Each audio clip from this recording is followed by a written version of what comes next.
ग्राम सेवक भर्ती 2026 क्या आप भी सरकारी नौकरी की तलाश में हैं? 8वीं 10वीं 12वीं पास है तो आज आपने बिल्कुल ही सही वीडियो पर क्लिक किया है।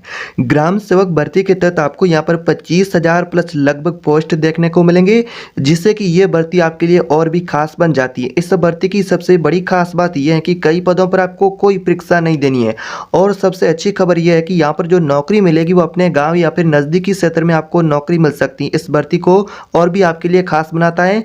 लेकिन ध्यान दीजिए, इस भर्ती से जुड़ी यानी कि ग्राम सेवक भर्ती से जुड़ी कुछ जरूरी बातें अगर आप वो नहीं जानते हैं और फॉर्म भरते हैं तो आप फॉर्म के अंदर गलती भी कर सकते हैं। और जैसा कि आप ये भी जानते हैं कि कई लोग ऐसे भी होते हैं वो बिना जानकारी के ही फॉर्म भर देते हैं और बाद में उनका फॉर्म रिजेक्ट भी हो जाता है। इसलिए आपसे गुजारिश है कि इस वीडियो को आपको ध्यान से देखना है, क्योंकि यह भर्ती महिला और पुरुष दोनों के लिए रहेगी। इसमें आपको आगे सारी जानकारी बताएंगे। आगे हम आपको यह भी जानकारी बताएंगे कि ग्राम सेवक भर्ती में आपकी जो योग्यता क्या है, कौन कौन सी पोस्ट आपको देखने को मिलेंगे, साथ ही आपका चयन कैसे होगा और सबसे जरूरी कि फॉर्म भरते समय आपको किन गलतियों से बचना है। इसलिए आपसे गुजारिश रहेगी कि वीडियो आपको बिल्कुल ही ध्यान से देखना है। तो यहाँ पर बात करें तो आप देख सकते हैं, तो यहाँ पर आप ग्राम सेवक भर्ती 2026 का नोटिफिकेशन देख सकते हैं। यहाँ पर कुछ पदों पर आपका कोई परीक्षा नहीं होगा। पोस्टों की बात करें तो 25,000 प्लस लगभग यहाँ पर आपको पोस्ट देखने को मिलेंगे और ये भर्ती भारत के सभी राज्यों के लिए रहेगी। भारत के सभी राज्यों से महिला और पुरुष दोनों ऑनलाइन अप्लाई कर सकती हैं। फॉर्म आप जो देख रहे हैं, ये फॉर्म है वो आपको ऑनलाइन भरना होगा। जिस मोबाइल फ़ोन से आप ये वीडियो देख रहे हैं उसी मोबाइल फ़ोन से घर बैठे भी आप यहाँ पर ग्राम सेवक भर्ती का फॉर्म अप्लाई भी कर सकती हैं। और इस भर्ती की सबसे बड़ी अच्छी खास बात यह है कि यहाँ पर आपको परीक्षा नहीं देनी है। जो नौकरी मिलेगी वो आपके गाँव के अंदर यहाँ पर आपको मिल सकती है, यानी कि आपके गाँव के अंदर जो खाली पोस्ट है ग्राम सेवक का, तो आपको यहाँ पर अपने गांव में नौकरी मिल सकती है। और ये नौकरी एक स्थायी नौकरी रहेगी जिसमें महिला और पुरुष दोनों आवेदन कर सकते हैं। तो आगे आपको नोटिफिकेशन के माध्यम से सारी जानकारी बताएंगे कि आवेदन करने के लिए डॉक्यूमेंट क्या चाहिए, आवेदन का लास्ट डेट क्या है। ये सारी जानकारी ग्राम सेवक भर्ती 2026 के नोटिफिकेशन से आपको बताते हैं। तो इसलिए आपसे गुजारिश है कि वीडियो ध्यान से देखें। चैनल पर पहली बार है तो सब्सक्राइब करें। कॉमेंट बॉक्स में अपने राज्य का नाम जरूर बताइए और ये वीडियो भारत के किस राज्य से देख रहे हैं। तो चलिए भर्ती के नोटिफिकेशन पर चलते हैं। तो यहाँ पर आप ग्राम सेवक भर्ती 2026 का नोटिफिकेशन देख सकते हैं। तो यहाँ पर आपके लिए जो पहला पोस्ट रहेगा ग्राम सेवक का, जिसमें आपकी योग्यता की बात करें तो 12वीं और आपको ग्रेजुएट पास होना चाहिए। चयन की बात करें तो चयन आपका मेरिट के आधार पर होगा, कोई आपको परीक्षा नहीं देनी है। काम की बात करें तो यहाँ पर आपका काम किस प्रकार से रहेगा, ग्राम विकास कार्य से जुड़ा आपका काम होगा ग्राम सेवक के पोस्ट में। आयु सीमा की बात करें तो आयु रहेगी 18 से 35 वर्ष के बीच में, न्यूनतम 18, अधिकतम की बात करें तो 35 वर्ष। बाकी आपको आयु में छूट भी मिलेगी सरकार के नियम अनुसार। जैसा कि अगर आप ओबीसी SC ST कैटेगरी से कैंडिडेट हैं तो आपको सरकार के नियम अनुसार छूट मिलेगी। महिला उम्मीदवार हैं उनको भी छूट मिलेगी। तो यहाँ पर आप ग्राम सेवक पोस्ट की एलिजिबिलिटी देख सकते हैं। बात करते हैं अगला जो आपके लिए पोस्ट रहेगा पंचायत सहायक का, जिसमें बात करें तो आपकी योग्यता है 10वीं और 12वीं पास। 10वीं 12वीं पास पंचायत सहायक के पोस्ट के लिए आवेदन कर सकते हैं। चयन की बात करें तो मेरिट के आधार पर होगा, कोई यहाँ पर आपको परीक्षा नहीं देनी है। पंचायत कार्य में सहायता से जुड़ा आपका काम होगा, यानी कि पंचायत कार्य में आपको सहायता कार्य से जुड़ा काम करना होगा। आयु सीमा के बारे में बात करें तो यहाँ पर आपकी आयु रहेगी 18 से 40 वर्ष के बीच में, न्यूनतम 18, अधिकतम की बात करें तो 40 वर्ष। बाकी आपको आयु सीमा में छूट भी मिलेगी सरकार के नियम अनुसार। ओबीसी SC ST कैटेगरी और महिला उम्मीदवार है उनको छूट मिलेगी। तो पंचायत सहायक के पोस्ट की एलिजिबिलिटी भी देख सकते हैं। इसके अलावा अगला जो आपके लिए पोस्ट रहेगा डाटा एंट्री ऑपरेटर का, यानी कि ग्राम पंचायत के तहत ये भर्ती होती है, जिसमें बात करें ग्राम सेवक हो या फिर पंचायत सहायक हो। तो यहाँ पर डाटा एंट्री ऑपरेटर का पोस्ट हुआ, जिसमें बात करें तो आपकी योग्यता है 12वीं और ग्रेजुएट पास। इसी के साथ ही आपको कंप्यूटर के बारे में बेसिक नॉलेज होनी चाहिए, यानी कि आपका टाइपिंग टेस्ट यहाँ पर होगा। स्किल आपका अच्छा होना चाहिए, यानी कि कंप्यूटर के बारे में बात करें तो टाइपिंग स्किल। और बाकी यहाँ पर आपका चयन मेरिट के अनुसार होगा, स्किल टेस्ट होगा। बाकी आपका काम रहेगा यानी कि ऑफिस से जुड़ा डाटा एंट्री कार्य, यानी कि आपको डाटा मैनेजमेंट से जुड़ा काम करना होगा। आयु सीमा के बारे में बात करें तो आयु रहेगी 18 से 35 वर्ष के बीच में, न्यूनतम 18, अधिकतम की बात करें तो 35 वर्ष। बाकी आपको आयु सीमा में यहाँ पर भी छूट मिलेगी सरकार के नियम अनुसार। ओबीसी SC ST कैटेगरी महिला उम्मीदवार है उनको। तो यहाँ पर आप डाटा एंट्री ऑपरेटर पोस्ट की एलिजिबिलिटी देख सकते हैं। इसके अलावा अगला आपके लिए जो चौथा पोस्ट रहेगा फील्ड वर्कर का, जिसमें आपकी योग्यता है 8वीं 10वीं पास, यानी कि जो फील्ड वर्कर के पोस्ट के लिए आवेदन करना चाहता है जो उम्मीदवार, उसको यहाँ पर बात करें तो 8वीं 10वीं पास होना चाहिए। चयन की बात करें तो चयन आपका मेरिट और इंटरव्यू के आधार पर होगा। काम किस प्रकार से रहेगा, गांव में सर्वे और उससे जुड़ा कार्य होगा।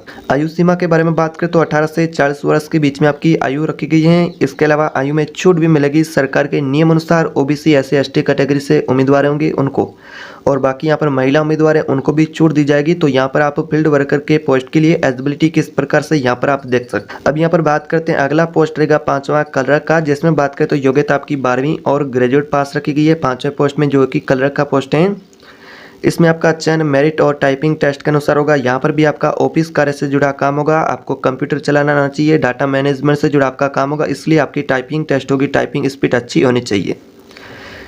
और यहाँ पर बात करते हैं आयु सीमा के बारे में, तो आयु रहेगी 18 से 45 वर्ष के बीच में सरकार के नियम अनुसार। बाकी जो ओबीसी SC/ST आरक्षित वर्ग है उनको और महिला उम्मीदवार है उनको सरकार के नियम अनुसार छूट भी दी जा सकती है।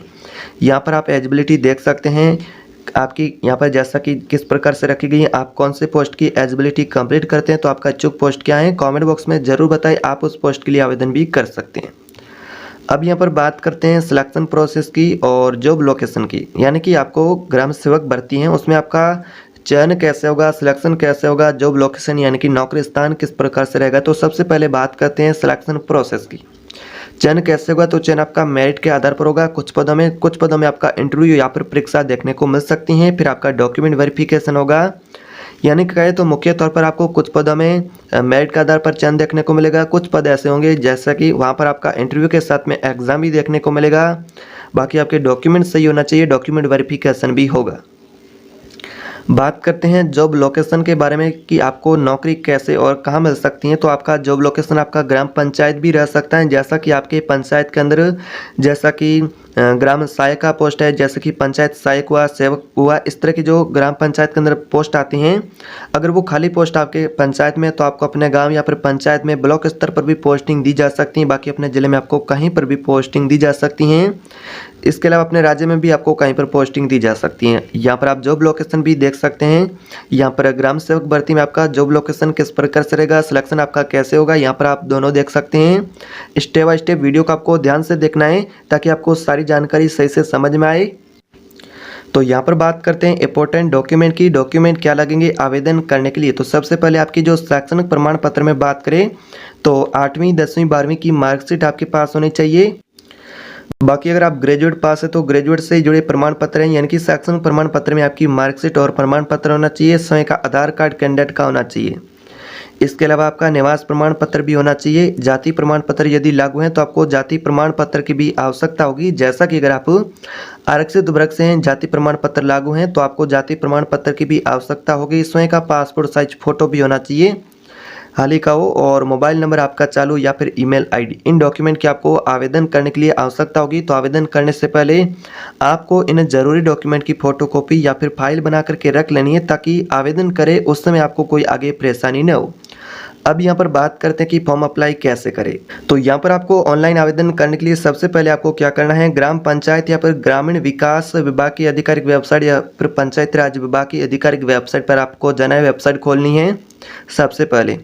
उसके बाद में आपको रिक्रूटमेंट के सेक्शन पर जाना है। तो वहाँ पर आप रिक्रूटमेंट के सेक्शन पर जाएंगे तो ग्राम सेवक रिक्रूटमेंट 2026 को आपको सिलेक्ट करना है। अगर दिखे तो फॉर्म भरने से पहले आपको रजिस्ट्रेशन या फिर लॉगिन करने को बोला जा सकता है, तो वो प्रोसेस आप कंप्लीट कर दे और उसके बाद में आपको ग्राम सेवक भर्ती का फॉर्म खुलेगा, उस फॉर्म को आपको भरना होगा। फॉर्म के अंदर आपको क्या करना है, जैसा कि आपका नाम, एड्रेस वगैरह, शैक्षणिक योग्यता से जुड़ी सारी जानकारी आपको स्टेप बाय स्टेप सही से दर्ज कर देनी है और उसके बाद में मांगे गए सभी आवश्यक दस्तावेज की फोटोकॉपी हैं वो भी आपको एक एक करके अपलोड कर देनी है। उसके बाद में यदि फॉर्म फीस लागू है तो फॉर्म फीस देने से पहले एक बार फॉर्म जरूर चेक कर ले और फिर बाद में आपको फॉर्म फीस दे देना है और फॉर्म को सबमिट करके फॉर्म का प्रिंट आउट अपने पास सुरक्षित रख लेना है। तो कुछ इस प्रकार से अगर अभी ग्राम सेवक भर्ती में ऑनलाइन अप्लाई करना चाहते हैं अपने मोबाइल फोन से घर बैठे, तो कुछ इस प्रकार से फॉर्म अप्लाई भी किया जा सकता है।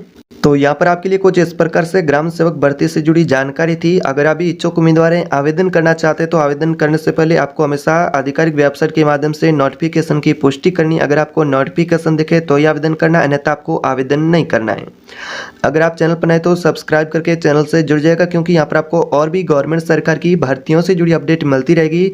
और ये वीडियो भारत के आप किस राज्य से देख रहे हैं कॉमेंट बॉक्स में जरूर बताएं, वीडियो को शेयर करें। मिलते हैं एक और नए वीडियो में नई जानकारी के साथ, तब तक के लिए जय हिंद।